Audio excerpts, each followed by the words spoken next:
Hello everyone, कैसे हो सभी। आई होप सभी अच्छे होंगे। तो आज के हम इस लेक्चर में न्यू चैप्टर स्टार्ट करने वाले हैं, दैट इज सेंटर ऑफ मास। इसमें हम बेसिक कॉन्सेप्ट से स्टार्ट करेंगे और आपके जेई एडवांस और जेई मेन और नीट के जो क्वेश्चंस आते रहे हैं उसको हम कवर करने वाले हैं, राइट। तो before start the actual topic, जो हमने लास्ट लेक्चर में आपको बताया था कि जो बच्चे 2024 और 23 के लिए जेई एडवांस और जेई मेन की तैयारी कर रहे हैं और जो जेई नीट की तैयारी नीट की तैयारी कर रहे हैं, उनके लिए हम प्रैक्टिस सेशन ला रहे हैं first Friday of December. Okay. तो आपसे रिक्वेस्ट है कि ये ज्यादा से ज्यादा अपने फ्रेंड के साथ शेयर करें, क्योंकि मैक्सिमम बच्चे को इसका बेनिफिट हो सके। क्योंकि without revision, without practice, it is very difficult to score a good marks in JEE और नीट एग्जामिनेशन, राइट। इसलिए प्रैक्टिस प्रैक्टिस एंड प्रैक्टिस एक मूल मंत्र है, मेन फंडा है सक्सेस का। तो इसलिए जो स्टूडेंट, जो एस्पिरेंट 2024 और 23 के लिए जेई मेन और जेई एडवांस और नीट की एग्जामिनेशन देने वाले हैं, उनके लिए हम प्रैक्टिस सेशन ला रहे हैं। तो ज्यादा से ज्यादा अपने फ्रेंड के साथ इसको शेयर करें और इसका फायदा उठाएं, राइट। तो चलिए हम स्टार्ट करते हैं। आज का जो हम टॉपिक होगा सेंटर ऑफ मास। तो हेडिंग देंगे आप centre of mass.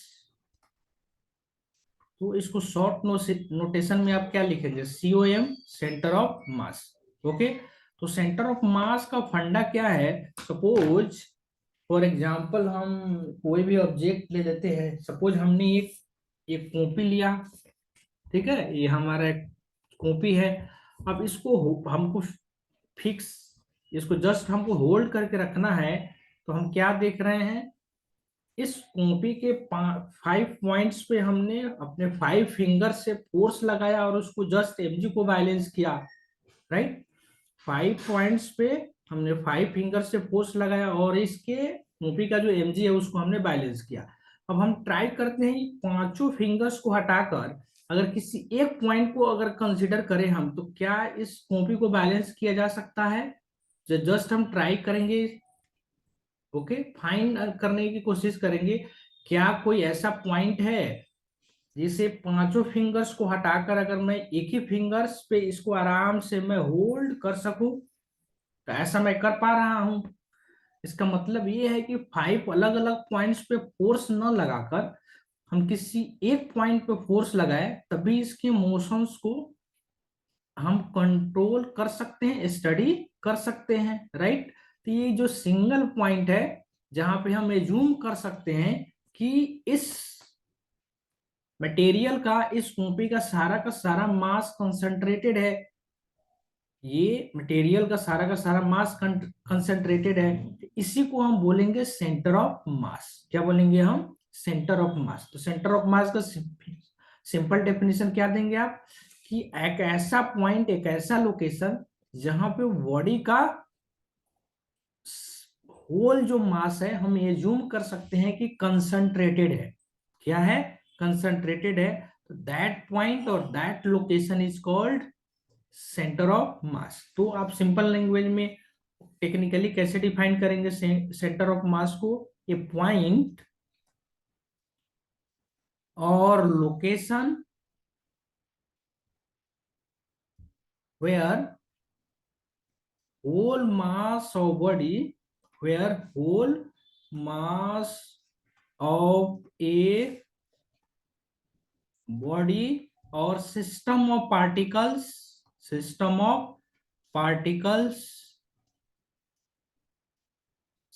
Of particles. मान लीजिए हमारे पास एक सिस्टम है जिसमें 10, 15, 20 पार्टिकल्स है। तो हमने क्या बोला, एक system of particles where whole mass of body और system of particle is, whole mass of body और system of particle is assumed to be, assumed to be concentrated, concentrated is called center of mass, center of mass। क्या बोला हमने, एक ऐसा point, एक ऐसा location जहां पे हम एज्यूम कर सकते हैं बॉडी का जो पूरा का पूरा मास है वहीं पे लोकेटेड है। तो उस लोकेशन को और उसी पॉइंट को हम क्या बोलते हैं, centre of mass, right. I hope ये सेंटर ऑफ मास का कंसंट्रेट डेफिनेशन आपको समझ में आया। सिंपल हमने क्या लिया था, एक कॉपी लिया था जहां पे 5 फिंगर से हमने उसके वेट को बैलेंस किया, और 5 की जगह हमने एक पॉइंट फाइंड आउट करने की कोशिश की जहां पे हम 5 फिंगर्स के बाद को रिप्लेस करके किसी एक फिंगर से भी उसको मोशन को या उसके हर एक फिनोमेना को हम एक्सप्लेन कर सके। That point is called centre of mass, right.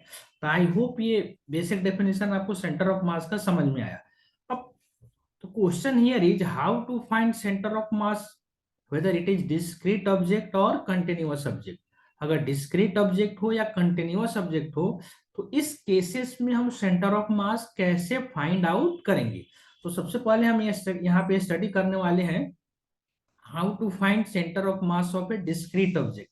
तो हेडिंग क्या देंगे आप, how to find centre of mass of a discrete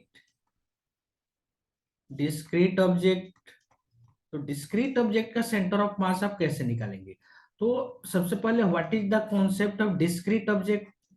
तो डिस्क्रीट ऑब्जेक्ट हुआ कि अगर अलग अलग पार्टिकल्स है, राइट, लाइक 5 मैंगोज है, अलग अलग जगह पे हमने रखा उन 5 मैंगोज को, तो उनका आपस में कुछ कनेक्शन नहीं है, सब मैंगोज की अपनी अपनी एक आइडेंटिटी है, एक दूसरे के साथ वो लिंक नहीं है, राइट। तो इस टाइप के ऑब्जेक्ट को जिसका आपस में कुछ कनेक्शन नहीं हो, उनकी अपनी अपनी आइडेंटिटी हो, सबका अपना अपना लोकेशन है, तो इस टाइप के डिस्ट्रीब्यूशन और इस टाइप के ऑब्जेक्ट को हम क्या बोलते हैं, डिस्क्रीट और ऑब्जेक्ट या डिस्क्रीट डिस्ट्रीब्यूशन। तो मान लीजिए हमारे पास एक सिस्टम है जिसमें 5 पार्टिकल्स है, क्या है, 5 पार्टिकल्स है। एक है मास m1 है फर्स्ट पार्टिकल का, एक पार्टिकल है जिसका मास m2 है, एक m3 है और एक का m4 है, और सपोज एक का m5 है। तो 5 पार्टिकल्स है इन xy प्लेन, और सबका मासेस दे रखा है m1 m2 m3 m4, सबका लोकेशन भी दिया है। मान लीजिए इसका लोकेशन r1 है, इसका लोकेशन r2 है, सिमिलरली इसका लोकेशन क्या दिया है, r3 है, और इसी तरह आप बोल सकते हैं कि जो 5 वाले का लोकेशन होगा वो क्या होगा, r5 होगा। तो अलग अलग पार्टिकल्स हैं, इनका अलग अलग लोकेशन दे रखा है, तो वो बताना है कि इन सारे पार्टिकल्स को रिप्लेस करके मैं एक पार्टिकल एज्यूम करूं जहां पे मैं मान सकूं कि सारा का सारा मास जो है इस सिस्टम का कंसंट्रेटेड है। इस सिस्टम में कितने मासेस है अभी फिलहाल, एक सिस्टम लिया हमने जिसमें टोटल मासेस कितने हैं, 5। अब इसका अलग अलग लोकेशन है, हर एक पार्टिकल का हर एक मास का अलग अलग लोकेशन है। अब बताना है इन सारे मास को रिप्लेस करके एक पॉइंट बताओ जहां पे सारा का सारा मास मैं ये जूम कर सकता हूं, मैं मान सकता हूं कि बैठा हुआ है, कंसंट्रेटेड है। तो उसका सेंटर ऑफ मास कैसे निकालेंगे हम, तो इसका निकालने का क्या तरीका है ये आप ध्यान रखेंगे। RCM is let RCM is center of mass of objects, और जो भी पार्टिकल्स है उसका सेंटर ऑफ मास है वो, उसको हमने बोला RCOM। तो इसको आप लिखेंगे कैसे, मैथमेटिकली कैसे निकालेंगे, सेंटर ऑफ मास फिजिकली क्या है हमने बताया, और मैथमेटिकली इसको निकालेंगे कैसे। ये एक लोकेशन है, एक पॉइंट है जहां पे सारा मास हम मानते हैं कि कंसंट्रेटेड है, एक ही जगह बैठा हुआ है। इसको निकालने का क्या तरीका है, m1 r1 plus m2 r2 plus m3 r3, ऐसे जितने सारे पार्टिकल्स है सबके मास को आप ऐड करते जाइए। जैसे हमने अभी फिलहाल कितने लिया है, 5, m5 r5 डिवाइडेड बाई जो हमने मासेस ले रखा है, क्या लिया, m1 m2 m5। तो सबके मास को उसके लोकेशन से मल्टीप्लाई करना है, उसके पोजीशन वेक्टर से मल्टीप्लाई करना है, और ऐड करके टोटल मास से आपको डिवाइड कर देना है, राइट। तो इन जनरल अगर बोला जाए, इन जनरल कि आप बताइए सेंटर ऑफ मास जो इन नंबर्स ऑफ पार्टिकल्स है उसका आप कैसे निकालेंगे।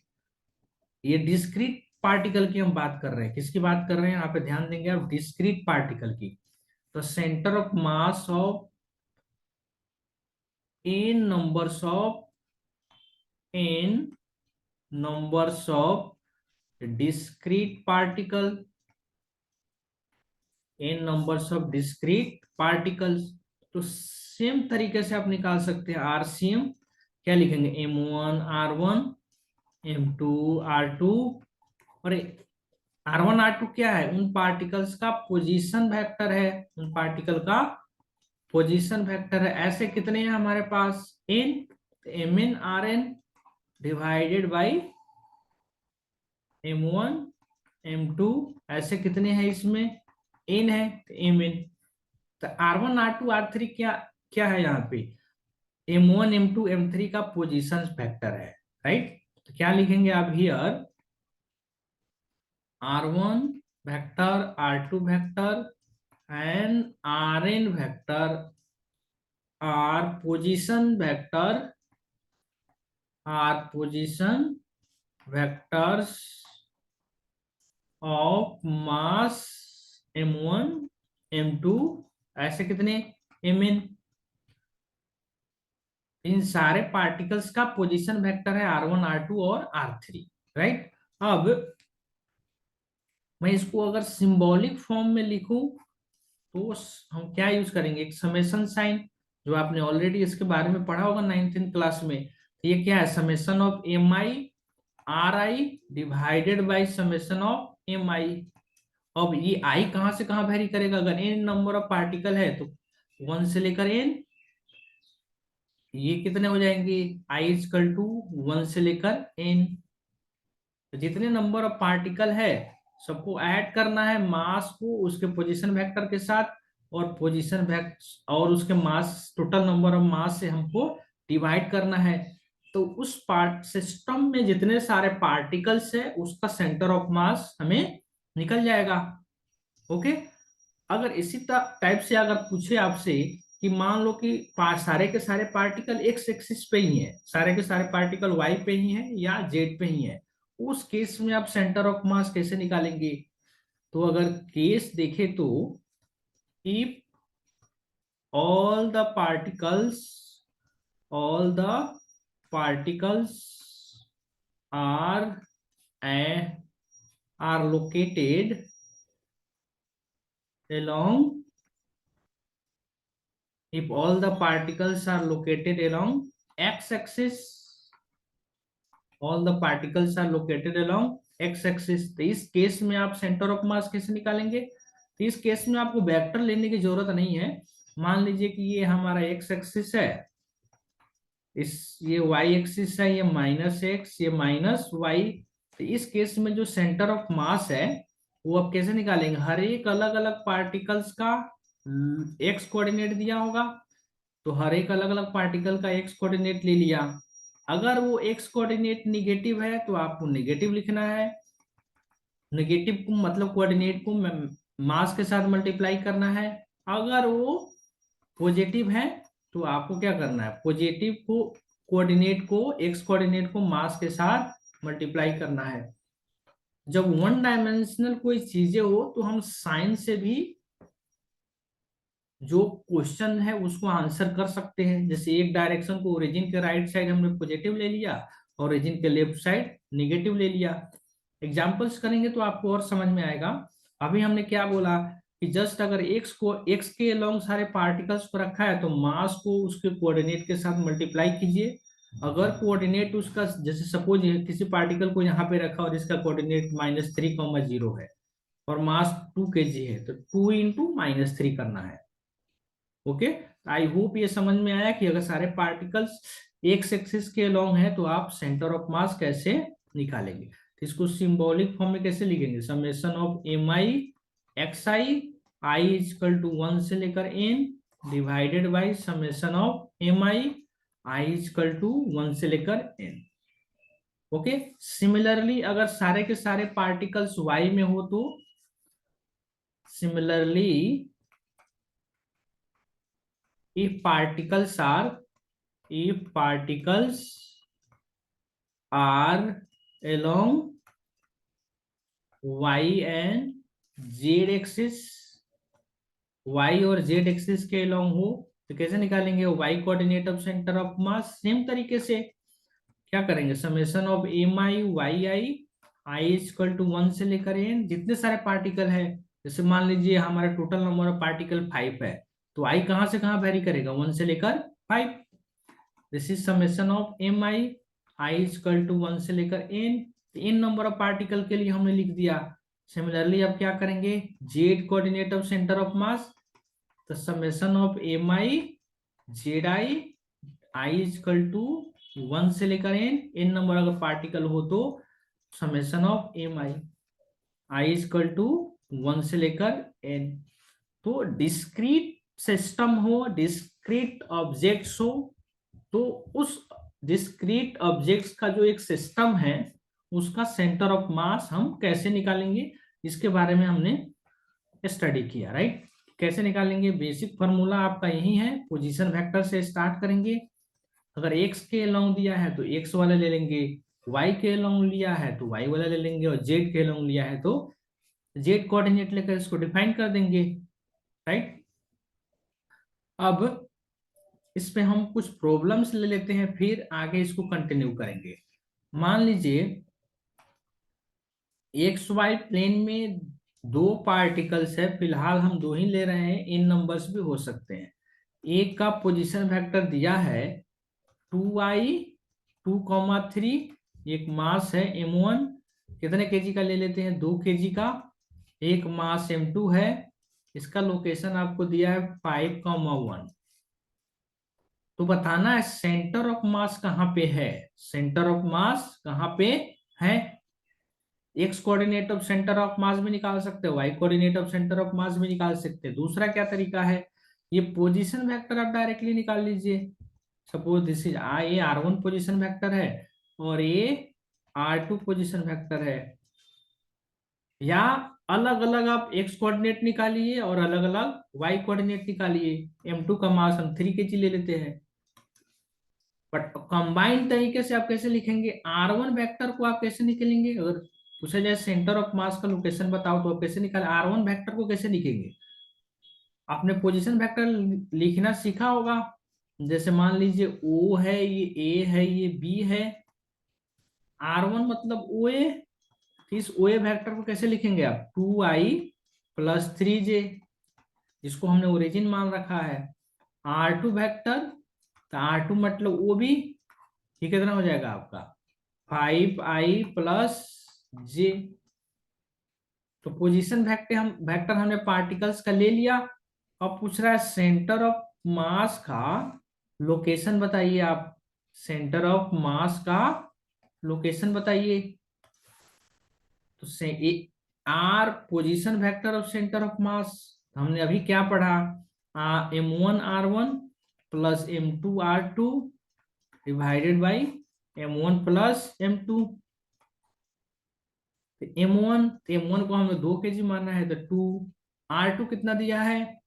सॉरी r1, तो r1 हमने ऑलरेडी निकाल रखा है 2i plus 3j, plus m2 कितना दे रखा है? 3, r2 कितना है? ये r2 हमने निकाला 5i plus j divided by total mass m1 plus m2, तो 2 प्लस 3। ओके, तो ये r coordinate of centre of mass कितना हो गया, या position vector of centre of mass, तो मल्टीप्लाई कीजिए तो ये कितना हो जाएगा? 4i और ये 5 3 जा 15, तो 19 हम डायरेक्ट लिख देते हैं 19i। i को i के साथ लिख देना है और j को j के साथ, तो ये कितना हो गया? 6j, ये j है, और ये कितना हो गया? 3j, 6j प्लस 3j कितना हो गया? 9j divided by total mass, तो कितना हो जाएगा? 2 प्लस 3 दैट इज 5। तो this is the position vector of centre of mass. अगर इसमें पूछ लिया जाए x coordinate of centre of mass simply, तो 19/5, और y coordinate of centre of mass तो 9/5। इसको कैसे निकालते हैं? आप केवल एक्स कोऑर्डिनेट पूछता तो m1 x1 plus m2 x2 divided by m1 plus m2। Similarly y coordinate कैसे निकालते हैं आप, m1 या m2y2 plus m1y1 divided by m1 plus m2। तो आंसर दोनों जगह से सेम ही आता है, यहां से निकालिए या आपने ऑलरेडी पोजीशन वेक्टर ही निकाल दिया। अगर पार्टिकल एक्स वाई को प्लेन में है, पोजीशन वेक्टर निकाल दिया तो हमको क्या मिल जाएगा, एक्स कोऑर्डिनेट भी मिल जाएगा और वाई कोऑर्डिनेट भी मिल जाएगा, राइट। तो आई होप डिस्क्रीट ऑब्जेक्ट का सेंटर ऑफ मास कैसे निकालते हैं बेसिक आइडिया आपको आया होगा। अभी हमें क्वेश्चन देते हैं जो आपको करना है कि क्या दिया है, एक ट्रायंगुलर इक्विलेटरल ट्रायंगल है जिसमें इसके कॉर्नर पे पार्टिकल्स को रखा है हमने और सबका मास m है। और जो इक्विलेटरल ट्रायंगल है उसका साइड ए है, तो आपको बताना क्या है, find distance of centre of mass from any one of the vertex. Screen को आप पॉज कर लीजिए और इसको ट्राई कीजिए, राइट। चलिए तो अब सोल्यूशन देखते हैं इसका। तो क्या पूछा है, सेंटर ऑफ मास जो इन तीनों पार्टिकल्स का है उनमें से किसी एक पार्टिकल से उसका डिस्टेंस कितना है, और इन पार्टिकल को हम कहाँ रखे हैं, वर्टेक्स ऑफ इक्विलेटरल ट्रायंगल। तो आपको क्या करना है, स्क्रीन पॉज करके ट्राई करना है, फिर सोल्यूशन देखना है। चलिए अब देखते हैं इसमें क्या दिया है। तीन पार्टिकल्स हैं, उनको इक्विलेटरल ट्रायंगल पे रखा है।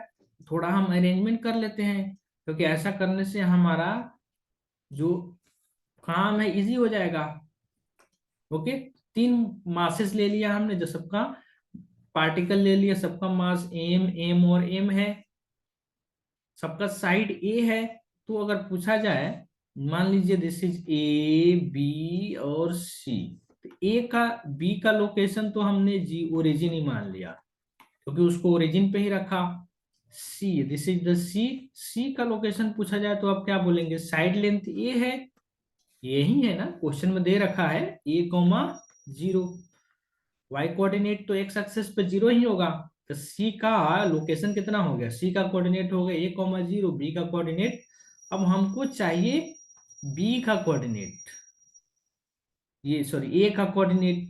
तो क्या किया हमने, यहां से एक परपेंडिकुलर ड्रॉ किया, ये एंगल इक्विलेटरल ट्रायंगल है तो 60 डिग्री होगा, यस और नो। तो ये हाइट कितना हो जाएगा, या हाइट निकालिए या आप इस BA का y कंपोनेंट निकाल लीजिए। ये एंगल कितना हो जाएगा, 60 है तो ये 30 डिग्री।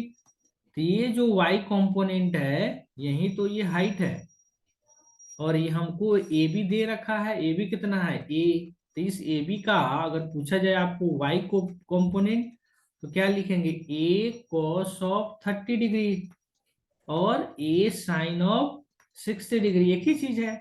अगर डायरेक्ट एंगल के टर्म में आप लिखेंगे तो cos लिखिए, अदरवाइज जो अल्टरनेट एंगल हो गया उसको साइन के टर्म में, तो कितना हो जाएगा, √3/2 इंटू a। तो ये आपका y कोऑर्डिनेट है। और इसी का पूछा जाए x कंपोनेंट कितना है ab का, ab का x कंपोनेंट कितना हो गया, ab cos ऑफ 60, तो cos 60 कितना 1/2, ab आपका a है तो दिस इज a/, तो a का लोकेशन क्या हो गया, x कोऑर्डिनेट हो गया a/2 और y कोऑर्डिनेट हो गया √3/2 इंटू a। अब पूछा जाए सेंटर ऑफ मास का लोकेशन कहाँ है, तीनों का कोऑर्डिनेट पता है, सेंटर ऑफ मास का लोकेशन भी हम निकाल सकते हैं, कैसे। चलिए तो x coordinate of centre of mass कितना, तीन पार्टिकल है तो m1x1 plus m2x2 plus m3x3 divided by m1 plus m2 plus m3, yes और नो। तो m1 का तो x कोऑर्डिनेट हमने मान लिया, चलिए a को मान लेते हैं हम m1, b को मान लेते हैं आप m2 और c को मान लेते हैं m3। आप किसी को भी m1 m2 m3 मान सकते हैं, ये आपकी मर्जी, राइट, आपकी विश, आपको जो भी मानना है मानिए, m1 m2 m3 आंसर पे, रिजल्ट पे कोई फर्क नहीं पड़ने वाला है। तो हम ए को मान लेते हैं m1, बी को m2 और सी को m3। तो m1 का मास सबका बराबर ही है। अब जस्ट सब जगह मास m ही आएगा तो हम कोऑर्डिनेट को ऐड कर देते हैं। तो x1, तो a को हमने माना है x1, तो x कोऑर्डिनेट हो गया a/2। b का x कोऑर्डिनेट 0 है और c का x कोऑर्डिनेट a है। डिवाइडेड बाई टोटल मास, सबका मास बराबर है तो कितना हो जाएगा 3/3m। तो कितना हो जाएगा 3a/, x coordinate of centre of mass कितना हो जाएगा। तो जो कैंसिल हो रहा है यहाँ पे आप कैंसिल कर दीजिए, एम कैंसिल हो रहा है और ये हो गया 3a/2, 3a/2 डिवाइडेड बाई 3 कितना हो जाएगा, दिस इज a/2। तो x coordinate of centre of mass आ गया आपका कितना, a/2। अब हम निकालते हैं similarly y coordinate of centre of mass. Same तरीका है, m1y1, m2y2 और m3, m1y1, m2y2, m3y3 divided by m1 plus m2 plus m3। m1 कितना है, m1 m है, y कोऑर्डिनेट कितना है ये हमने निकाला है, यहाँ पे कितना है √3/2। m1 हर जगह कॉमन है तो हम बाहर ले लेते हैं, दिस इज √3/2। बी का y कोऑर्डिनेट 0, सी का y कोऑर्डिनेट 0। आप देख सकते हैं यहाँ पे इसका y कोऑर्डिनेट कितना 0, इसका भी y coordinate 0। Divided by 3m, divided by 3m, तो ये चला गया। तो y coordinate of centre of mass कितना हो गया √3/2 डिवाइडेड बाई 3, तो कितना हो जाएगा √3, दैट इज √3/2। ओके, तो इस ट्रायंगल का सेंटर ऑफ मास जो है हमने निकाल लिया, इसका एक्स कोऑर्डिनेट भी निकाल लिया और वाई कोऑर्डिनेट भी निकाल लिया। तो सेंटर ऑफ मास का लोकेशन कितना हो गया, एक्स कोऑर्डिनेट इज a/2 और वाई कोऑर्डिनेट इज √3/2। तो कोऑर्डिनेट निकल गया हमको। अब ये मान लीजिए this is the position of centre of mass, this is the position of centre of मास। इसको आप कैसे निकालेंगे, तो ये डिस्टेंस पता है, वो ओरिजिन है, ये सेंटर ऑफ मास का लोकेशन पता है। ये आपका यहाँ पे कर देता हूं मैं, ये आपका ओरिजिन है, ये है सेंटर ऑफ मास का लोकेशन। तो ओरिजिन है तो इसका कोऑर्डिनेट 0,0 और सेंटर ऑफ मास का लोकेशन है a/2, √3/, दिस इज a, ये रहना चाहिए यहाँ पे, sorry, this is √3a, this is a, right. तो √3/2 इंटू a। तो डिस्टेंस फार्मूला से आप मान लीजिए ये सेंटर ऑफ मास है और इसका p बोल दिया हमने, तो ओपी कैसे निकालेंगे डिस्टेंस फार्मूला से, a/2 का होल स्क्वायर प्लस √3/2 a का होल स्क्वायर। तो कितना आ जाएगा ओपी, a/2 का whole square that is a²/4 √3/2 a का whole square that is 3/4 a²। कितना आ जाएगा ये आपका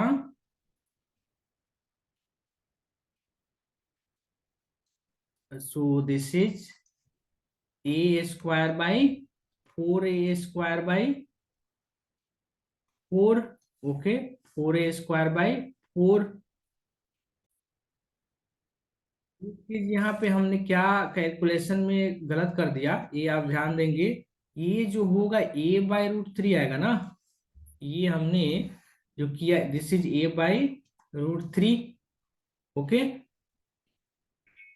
तो इसलिए ये कोऑर्डिनेट जो आपका हो जाएगा a/√3, a/√3।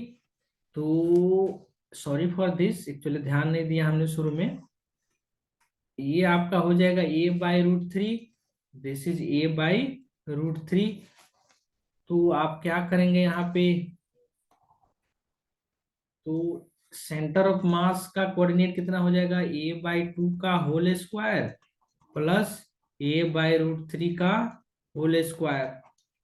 तो कितना आ जाएगा ये, तो ये आपका होल कैलकुलेशन ही गड़बड़ हो गया। तो a square by 4 plus a by root 3 का whole square that is a square by 3, कितना हो जाएगा ये एलएलसीएम हो गया 12, तो this is 3a square plus 4, एक second, this A square a by 3, तो एलसीएम कितना हो जाएगा 12, दिस इज 3 और this is 4a square a by root 3 का होल स्क्वायर। चलिए इसको फिर से कर देता हूँ मैं।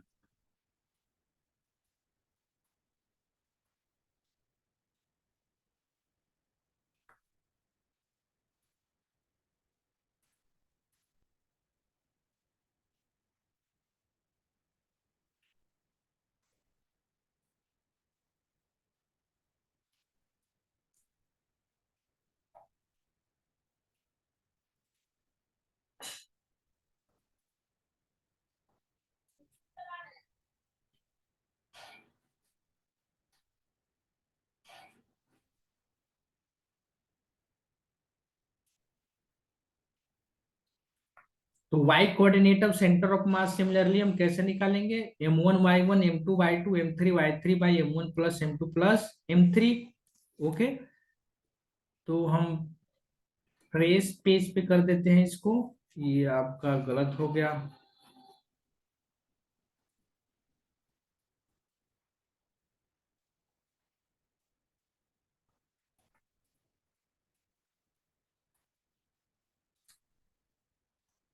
तो y coordinate of centre of mass कितना निकाला हमने, a by x coordinate of centre of mass निकल गया root 3a/2 that is a/2, और y coordinate of centre of mass आ गया आपका कितना m1y1 m2y2 m3y3/3m, तो कितना हो जाएगा a by y coordinate of centre of mass is a/2√3।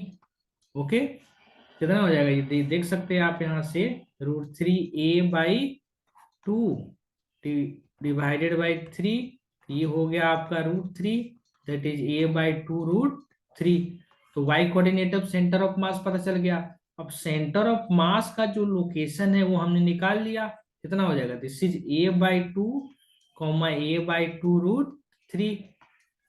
तो ये हो गया आपका सेंटर ऑफ मास का लोकेशन। मान लीजिए सेंटर ऑफ मास है, ये हमने क्या निकाल लिया, सेंटर ऑफ मास का लोकेशन, ये हमारा ओरिजिन है। तो किसी भी एक वर्टेक्स से हमको सेंटर ऑफ मास का लोकेशन चाहिए, तो ये हमारा वर्टेक्स कोई भी ले लिया, सपोज ओरिजिन ले लिया, एक सेंटर ऑफ मास का लोकेशन, ये कितना है a/2 a/2√3, और ये डिस्टेंस हमको चाहिए तो d, तो ये d कितना हो जाएगा, किसी भी एक वर्टेक्स से सेंटर ऑफ मास का डिस्टेंस a/2 का होल स्क्वायर प्लस a/2√3 का होल स्क्वायर। तो ये बाहर आ गया आपका, दिस इज 1/4 प्लस 1/12, तो ये डिस्टेंस d कितना हो गया a, this is 3 plus 1/12, LCM कितना हो जाएगा 12 और दिस इज 3, दिस इज 1, तो ये हो गया आपका 4, ये क्या हो गया, दिस इज 4, क्या हो जाएगा 4 नहीं 3, दिस इज a/√3। तो ये डिस्टेंस जो हो गया सेंटर ऑफ मास का किसी भी एक पॉइंट से कितना डिस्टेंस हुआ, दिस इज a/, किसी भी एक वर्टेक्स से अगर सेंटर ऑफ मास का डिस्टेंस पूछे तो कितना आ रहा है, दिस इज a/√3। ओके, तो सेंटर ऑफ मास कैसे निकालना है, सेंटर ऑफ मास का डिस्टेंस किसी भी वर्टेक्स कैसे निकालना है, ये हमने सीखा, राइट। एक दूसरा क्वेश्चन मैं देता हूं, इसमें क्या है, एक H2O मॉलिक्यूल है, एक H2O मॉलिक्यूल है जिसमें जो OH बॉन्ड है इसका लेंथ है a, OH बॉन्ड है इसका लेंथ है a, और इनके बीच का एंगल जो है 120 डिग्री है, इनके बीच का एंगल 120 डिग्री है। तो आपको ट्राई करना है इसका सेंटर ऑफ मास कैसे निकालेंगे, इसका सेंटर ऑफ मास कैसे निकालेंगे, तो ये हम देखने वाले हैं नेक्स्ट लेक्चर में कि अगर H2O मॉलिक्यूल और डिस्क्रीट ऑब्जेक्ट्स हो तो दो अलग अलग मासेस हो तो उनका सेंटर ऑफ मास का डिस्टेंस किसी भी एक मास से कितने डिस्टेंस पे होता है। तो ये चीजें हम नेक्स्ट लेक्चर में देखेंगे। आपको ट्राई करना है H2O का सेंटर ऑफ मास हम कैसे निकालेंगे। ओके, चलिए मिलते हैं नेक्स्ट लेक्चर में। नेक्स्ट लेक्चर में हम इसी को कंटिन्यू करने वाले हैं। अगर लेक्चर आपको समझ में आ रहा है तो अपने दोस्तों के साथ इसको शेयर कीजिए और ज्यादा से ज्यादा लाइक करने की कोशिश कीजिए। और जो मैंने आपको लेक्चर के स्टार्टिंग में बताया कि हम जो 2024 और 23 के लिए जो एस्पिरेंट्स जेई एडवांस और मेन और नीट की तैयारी कर रहे हैं उनके लिए हम प्रैक्टिस सेशन ला रहे हैं। फिर दिसंबर 1 फ्राइडे से शुरू होगा। उसे ज्यादा से ज्यादा अपने फ्रेंड को शेयर करके बताने की कोशिश कीजिए क्योंकि मैक्सिमम बच्चे को इसका बेनिफिट मिल सके। ओके, तो मिलते हैं नेक्स्ट लेक्चर में। तब तक के लिए धन्यवाद फॉर वॉचिंग दिस वीडियो।